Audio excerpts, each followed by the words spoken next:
Mm. Welcome back, people of the internet. I would like to announce that I am now available for mentorship calls, 30-minute ones. You can find the important details in the description, the links of my channel and my link tree. You can find everything there. I'm just going to announce that here in the beginning so people are aware that it's available. And now I'm going to zoom into my conversation today about addiction and the spiritual dimensions to addiction. And I want to first sort of conceptualize addiction as fundamentally rooting in a yearning for pleasure and comfort. And it's a search which leads to something which very almost works. It doesn't quite completely work. That's why I say the word almost, because it doesn't completely soothe the inner longing, the inner dissatisfaction which we're trying to rectify. You know, it doesn't truly fill us with what we are seeking. And yet, for a time, we can sort of indulge in the addiction, and this can make us forget. It can make us dissociate from the void that we are trying to fill, the emptiness that we have initially sought to escape through the addiction object, whether it's a substance or some kind of activity. You see, addictions are always motivated by an internal emptiness, an internal dissatisfaction, a failure to simply be with oneself.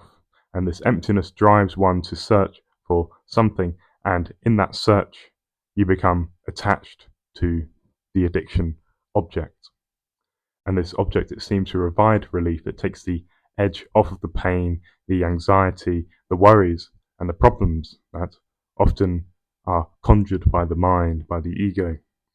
And you see, because it is, temporarily effective, at least in the beginning, we develop a form of relationship with it. We develop a kind of love for it because it almost works. But it doesn't work completely. And as time goes on, and as the honeymoon period of the addiction dissipates, the anxieties and worries that we sought initially to dissociate from, they will begin to resurface. And slowly the addiction object will lose its intended effect. Our tolerance will have a tendency to build, and the pleasure of the addiction will fade. And at this point, the illusion of addiction will start to break down, and the object of addiction, which once helped to numb the pain, will begin to contribute to it. And yet, because we've come to rely on this thing as a coping mechanism, we will continue to return to it. And it creates a pernicious cycle, a kind of feedback loop where the coping mechanism itself becomes the cause of further pain, which then drives a further need to cope. You see, addiction is really a desire to escape from reality. It's a way to find a temporary refuge from the discomfort of existence. It is a coping mechanism, and we all have different ways of coping, but in addiction, the way that we cope, it becomes inverted. The very thing that takes the pain away for a moment begins to create more and more pain as a kind of price that must be paid later. And as this pain grows, we turn to the addiction to cope with the very pain that it first caused. And this is the cycle of addiction, really. It's a feedback loop in which the mechanism for escape creates the need for further escape. And at the root of addiction is pain. And a desire to escape that pain and plaster and heal over it. But the way in which addiction attempts to heal pain is poorly judged. It's insufficient. It does not address the fundamental root. It only provides temporary relief, which ultimately collapses into deeper suffering as the illusions sort of dissipate. And therefore, the first step in healing addiction is to turn one's attention away from the addiction object itself and towards the pain which lies beneath it. One must look at the pain, at the source of the desire that one has to escape. And they should look at that pain and have a kind of acceptance and compassion for it. Because often addiction is accompanied with judgment, is accompanied with self-judgment, especially. People feel out of control. They feel as though they're bad people, as though they're possessed by an incessant drive for pleasure which overtakes them and leaves them almost watching their actions as though they are ghosts within their own bodies. And when you are possessed with such a force, it's important not to judge oneself and also not to judge other people who are faced with this affliction.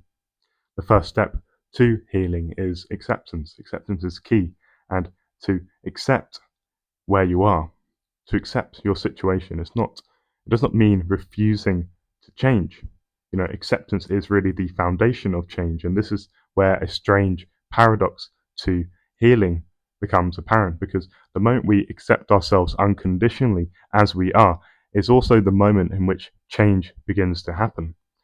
And acceptance is a decision to love oneself unconditionally in whatever state you find yourself in. When you learn to accept yourself, you can then extend that same energy of compassion to other people. And this removes the energy of judgment, of self-criticism, and it shifts it into an energy of understanding, an energy of openness, and an energy of acceptance. And to heal from addiction, you do need compassion, and most of all, for yourself. Compassion for the pain that led you to this place. Compassion for the trauma that you have tried to numb to yourself to. Compassion to the coping mechanisms that you have turned to, even when they failed to completely heal you. And I think as well, addiction thrives on the belief that we need something external to feel happy, to feel whole. This is the illusion at its core. And with some addictions, particularly substances, the illusion is almost reinforced by the body's cravings. And when you remove that addictive object, that addictive substance, the body will cry out for it, creating this deep yearning, this deep hunger that feels almost impossible to resist. The true sovereignty as a conscious individual is in realizing that you are not a prisoner to your desires. You do not have to act on every impulse, every craving. And true freedom comes from choosing to live in alignment with your highest self and not the fleeting desires of your lower self. In addiction, the lower self, the part which is driven by pleasure and immediate gratification, it seems to take over our being. But this part of ourselves is never satisfied. It is never made to feel complete. The pursuit of pleasure, really, the pursuit of gratifying these lower desires, is like a treadmill. It's a relentless chase for something that is always just out of reach. And when we taste it, it is never enough. We are moving, but we're not going anywhere. And the not enoughness, this feeling of not enoughness that often is felt during addiction. It creates an inevitability of disappointment. The inverse of pleasure is always going to be disappointment, is always going to be pain. And you see the treadmill, this sort of hedonic pleasure prioritization treadmill, it always runs. And the cycle always continues, but you remain always on the treadmill, always in the same place. And therefore, to heal from this, it requires stepping off the treadmill completely. And to step off this treadmill is to realize the absurdity of the pursuit in the first place. Pleasure is always fleeting, and the search for it will never bring lasting satisfaction. There will always be more and more and more and more. Then therefore true fulfillment as it relates to the soul, it does not lie in the endless pursuit of pleasure, but rather in something deeper. And this is why yogis and spiritual teachers always say that the pursuit of pleasure paradoxically will always lead to pain. When we chase pleasure, we are chasing something that can never truly satisfy us. Satisfaction is always a kind of mirage, it's always perennially out of reach. And so the answer to addiction to the pursuit of pleasure lies in moving beyond this value structure and towards truth. And truth is really what transcends the cycle of addiction. It's a decision to live in alignment with your highest values and to no longer be a slave to the lower appetites and desires of the body. And so the suffering of addiction is not inherently bad, it's really a teacher. It is an initiation into something deeper, into a deeper level of awareness and a deeper level of clarity.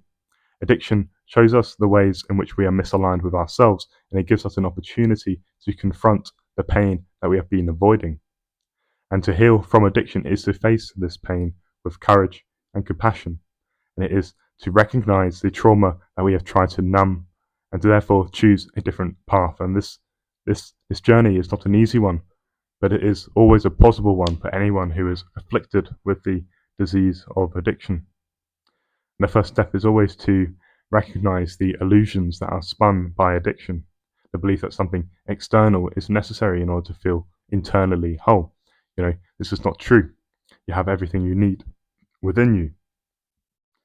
And whilst there will be a kind of deep yearning of the body, a deep hunger when you stop engaging in the addiction, you should see this hunger, this yearning as a test of your resilience, of your ability to align with your higher self and to bring your lower self into service to this aspect of you. And we should always remember that healing begins with compassion. Healing begins with a kind of acceptance and compassion for your pain, a compassion for your journey, a compassion for yourself as you are in this moment.